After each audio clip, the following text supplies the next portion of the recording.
6 feet. Yeah, that's where they get you. Would you exclude obesity? Absolutely. Minimum income, so... I'm gonna say at least 200. 200 grand? You could be 30 years old Oh and my make goodness. 200. Take a guess at what percentage of men fit this 2%. criteria? 2%? Much lower. It's 0.049%. Cool. All right, is this going on the TV? Minimum height. So you got to wonder if she actually like recognized how delusional her own standards are. And I think in her mind, she's probably like, oh, that's standard. That's basic, you know, like they really think this way. They really think this way. And she's a young woman, you know, maybe as she gets older, she'll become more realistic. But the truth is that as she gets older, she'll probably just become more desperate because they usually don't. What's funny about women is they usually don't improve in the correct ways. That they usually double down in their arrogance, or they just continue to do these weirdo feminist self-affirmations like you're gorgeous, you're beautiful, you deserve everything, instead of just being like, maybe I have an entitled attitude. Maybe I'm the problem. Maybe it's my character. Maybe I need to learn how to treat men better. Maybe I need to learn how to actually be a good girlfriend or a good wife.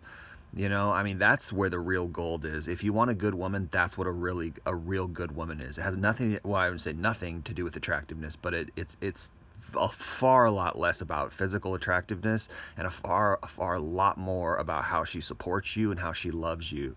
That's what men need to look for.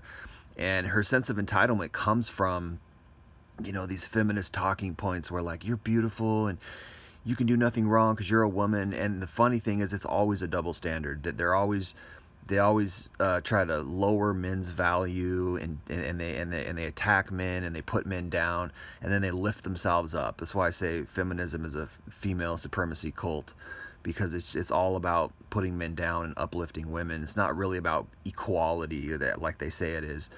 And I say that because most young women particularly, but most women in general are influenced and poisoned by feminism, and that's what feminism does. It makes them think that they're more than they actually are, you know. And again, there's not a humbleness about her, you know. There's this sense of entitlement. Well, like, yeah, that's the bare minimum, you know. He needs to bring all this other stuff to the table, you know. And it's like, what are you bringing to the table? You're just young and attractive, you know, and I don't think she's that attractive, personally, you know. I mean, she's fit, she's in good shape, and that's good. That, you know, that says a lot, or, you know, that she takes care of herself and things like that. But it's the sense of entitlement. It's the feeling that she's, you know, superior to men, and that a man has to impress her. She's the prize. You can tell she has this attitude like, I'm the prize. And again, guys, if you're going into a relationship with a woman who thinks she's the prize, then the whole dynamic and the power shift is in her favor, and you're going to be trying to impress her the entire time. She's going to give you very little, and she's going to expect everything in return, and you know, she's probably going to take your money. So it's like, guys need to wise up. You know, you need to smarten up and, like, you know, check out her attitude. You know, does she have the superiority attitude? Does she think she's better than everyone? Like, does she think she's better than men? And I think on a fundamental level, most women believe that they're better than men, and it's because they've been poisoned by feminism. And that's not what you want in a relationship. You don't want a woman who thinks that she's the prize and you need to chase her and all this kind of stuff.